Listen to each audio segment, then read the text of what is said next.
You are listening to the Space-Tastic Mysteries podcast. We are continuing Anna Gale Line's first novel in the Jaguar and Peacock series, Who Killed Ben? Federal agent and seasoned space vessel commander, Jessa Strasser, emerges from the wreckage of a devastating accident that claimed the life of her beloved husband, Ben. Returning to her duties with a heavy heart, she grapples with grief and unanswered questions, determined to uncover the truth behind the tragedy that shattered her world. As Jessa sifts through the remnants of her past life, she stumbles upon a mysterious box of items left behind by Ben. Within its depths lies a chilling revelation: the accident that claimed Ben's life was no mere mishap, but a deliberate act of sabotage. This is episode 7, The Plan. If you have not subscribed, do so now, and if you are on YouTube, hit the bell to be notified of new episodes. Lieutenant Colonel Polk, I greeted, approaching the cell where my former first officer rested on her bunk staring at the ceiling. I waited for Polk to sit up and look directly at me. I held on to the bars that separated me from her, standing side by side with Nate. You remember, Major Nathaniel Masters, head of security, I introduced, flashing the badge wallet that was in my hand. He and I are federal agents, Polk.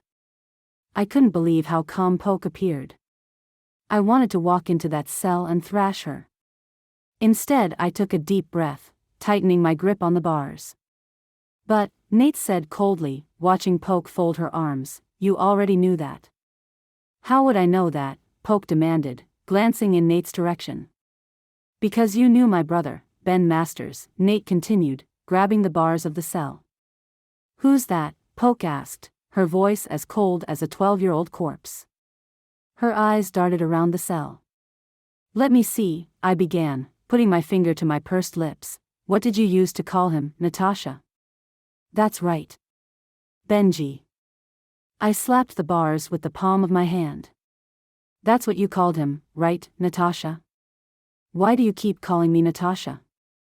Polk stared at me for a moment, then turned to Nate.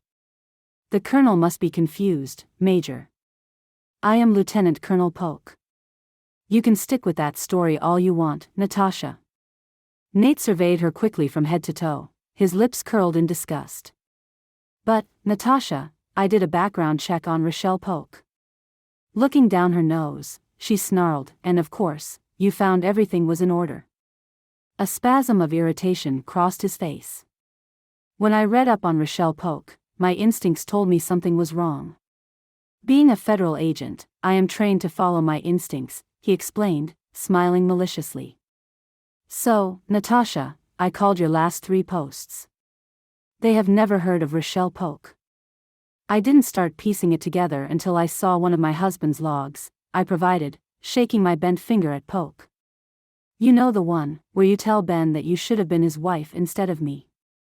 I rubbed my chin, and then further added, yesterday, in my office, you said that my chair should have been yours.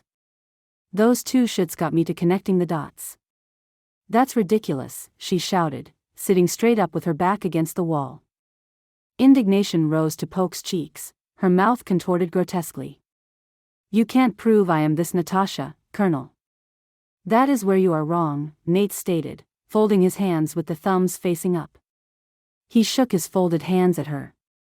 You see, Natasha, the colonel took a picture of you as Rochelle Polk and had the computer change your hairstyle, hair and eye color and add glasses. Bingo. A perfect likeness of Natasha Austin. And I bet, I agreed, regarding Polk bitterly, if we ran your fingerprints through the computer, we'd find they match Natasha Austin's. But I didn't kill Benji, Natasha shrieked, moving to the edge of the bed. I swear I didn't. You have to believe me, Jessa. When she realized we weren't buying her Lieutenant Colonel Polk act any longer, she referred to me as Jessa instead of Colonel. Although I found her shift in attitude quite intriguing, I knew I still couldn't trust her to tell us the truth. Then, my husband was murdered, I concluded, my breath became raw in my throat. I bunched my fists tightly. I wanted to do Natasha bodily harm. Again, I took a deep breath and resumed, I have a source who says you have been exchanging our information for Crimson Fleet money. Natasha steepled her fingers, staring at them. Maybe I have. Maybe I haven't. You had the motive and the means to kill my brother. Nate ground out his words between clenched teeth. Now if you don't tell us who killed Ben and why, you will be going to prison for his murder. I feigned a smile and told her with grave deliberation, you have 24 hours to tell us what we want to know. I gave Natasha a once-over and fixed her with a smoldering stare. If you don't, we will have to get violent. Try not to kill this one, Nate directed, casting me a knowing smile. He turned back to glance at Natasha. Jessa doesn't like it when people don't tell her the truth. I shrugged and tilted my head slightly. I get a little too involved in my work. A little? The last time we questioned someone, I had to take your weapon away, Nate retorted, twirling around to face me, his hands folded across his chest. You two are bluffing, Natasha snapped, grabbing the edge of her bed. I guess the question is, can you take that chance? I pointed out, my eyes sharpened. If I can flip you onto the ground while in a hospital bed, imagine what I can do when I'm at full capacity. I shuffled toward the door, hearing Nate's footsteps behind me. We'll be back tomorrow, I called over my shoulder. I should have been his wife, not you, Natasha screamed in exasperation. I spun on my heel to face Natasha, wagging my finger at her. There's one problem with that theory. He didn't love you, Natasha. To drive home the point, I opened the door to the locket around my neck. I noted that Natasha's face fell when Ben's voice cried, Angel, I love you. Satisfied, Nate and I headed back into the hallway. Help, I cried the next afternoon, thrashing around on the couch in my office. Help. I felt someone nudge me forcefully. Peek, wake up, I heard Nate's voice instruct me.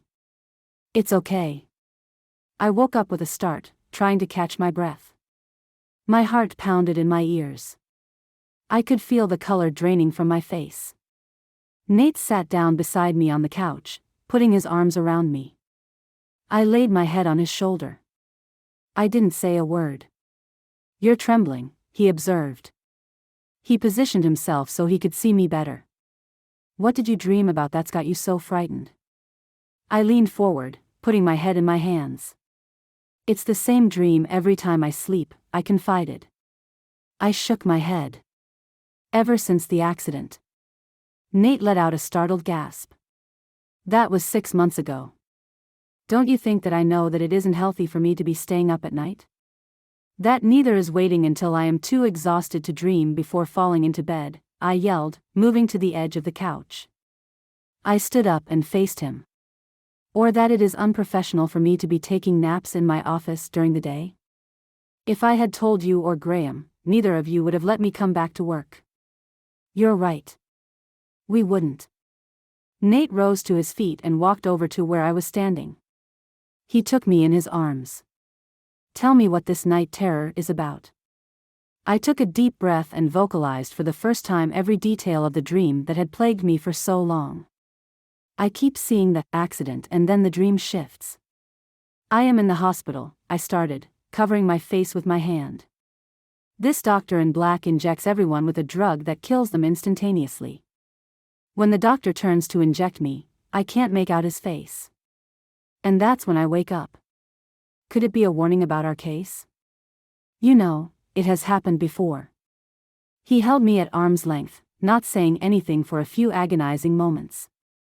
He pursed his lips and said, the faceless doctor who kills his patients with that drug could represent the biological weapon we are trying to stop. That would mean that the accident is indeed connected to the biological weapon. I pulled away from him and leaned against the edge of my desk. Clutching the edge with my hands, I looked at the ground. As much as I want to blame Natasha Austin for the accident, I think my theory is correct. She didn't kill Ben.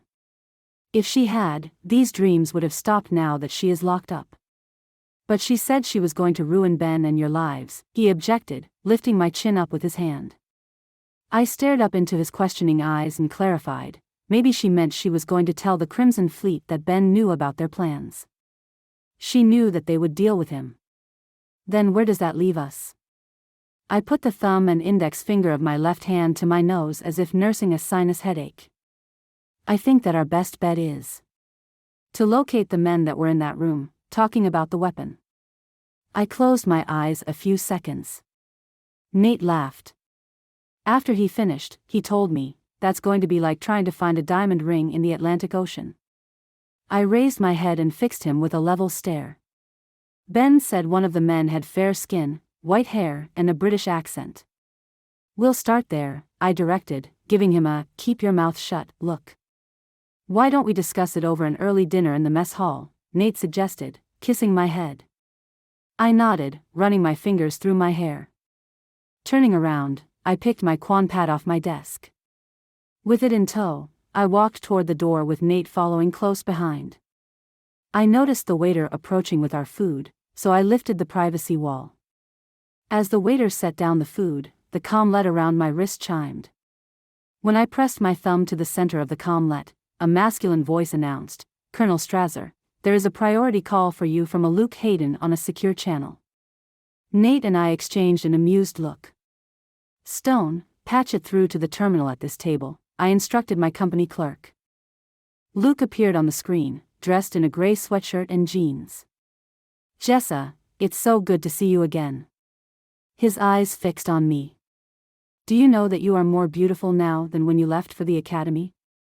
I could see Nate seething out of the corner of my eye. I bite my bottom lip hard to keep from laughing hysterically. Instead, I smiled coyly. You are so sweet to say that, Luke. I've done some investigating. I suspect the Washington crew is being held in the compound to the right of the Crimson Fleet Embassy, he provided, giving me a sidelong glance. I don't know if they are dead or alive. How do we get into that compound? I asked, put my glass of soda to my lips and took a sip. Luke's lips formed the brightest smile I had ever seen. A smile that could have lit up the city of New York for 100 years. Tomorrow night the embassy is having a gala affair. I pulled some strings and got myself invited, Jessa. He looked around to make sure he was alone. From there, I will gain access to the compound. Good job, I exclaimed, setting my glass back onto the table in front of my awaiting BLT. What about Rochelle Polk? No one in the Crimson Underground has heard of Rochelle Polk, but a couple of people suspect that is an alias that Natasha Austin is using. Luke's eyes suddenly widened innocently. Oh, and Jess, I did a stupid thing. I told your dad that I had talked with you. I rolled my eyes. It's okay. Just keep me updated on what you find out. I terminated the transmission, then I picked up my BLT on Texas toast. I can't believe that man, Nate burst out. Telling your father that he talked with you. That's the man my father wanted me to marry. I bit off a piece of my sandwich. After I swallowed it, I continued. Luke's a doctor, helping out the Crimson Fleet Underground. I guess he never told my father that he is a federal agent. Ben said your father threw a fit when he found out Ben was an agent. Nate cut off a piece of his very well-done steak. What was it that your father called Ben? A stool pigeon? I thought my father was going to be ill when he found out that Ben and I were both federal agents. I took another bite of my sandwich. Ben got right in my father's face and said, Sir, I come from a long line of federal agents. My mother and father are federal agents and so is my brother. I laughed, shaking my head. After I calmed down, I remarked, Ben was the most normal spy I know. Yeah, I know, sometimes I forgot that he was one of us, Nate concurred, sipping his soda. You and I are just not normal. I just can't imagine you as a station wagon driving, bake sale hosting, PTO going kind of wife and mother. Not that there is anything wrong with it, but... He let his voice trail off. It's just not me. I continued to work on my sandwich. My father forgets that my mother is a federal agent too. One of the best. It's just in my blood. I have to be where the action is. Speaking of action, do you think that it's wise to let Luke go investigate this compound? Nate prompted, popping a piece of steak into his mouth. What if he runs into trouble? I don't think we have a choice. I dabbed the edges of my mouth with my napkin. I don't know about you, but I haven't been invited to this gala. Even if I was, I am here, not there. I elaborately gestured at the star vessel around me. I guess you are right. He sliced off another piece of steak. Avoiding my gaze, he informed me, I questioned Natasha Austin while you were sleeping. I waited for you, but when you didn't show, I figured you were on ship's business. Was she very forthcoming? I questioned, shrugging my shoulders. Although disappointed that he didn't wait for me before talking to Natasha, I refused to let him know that. She kept talking about her affair with Ben, he commented after chewing his steak. I told her that she wasn't Ben's type. He had always been drawn to rescuers, not people who needed to be rescued. I chuckled, putting my glass to my lips. Glancing over at Nate, my face became serious. Something kept gnawing at me about that tape. Then when I was getting Reggie ready for school this morning, it hit me. I placed the glass back on the table. If that tape was made in January of 2150, why did the scene with Natasha say September 2, 2150 at the bottom? That's the same day Ben called me, urging me to come home. Nate put his fork down and rested his chin on his folded hands. That is peculiar, was all he managed to say. To sign up for updates and receive the Last Chance Station novel free, go to https://tinyurl.com/lcsnovel.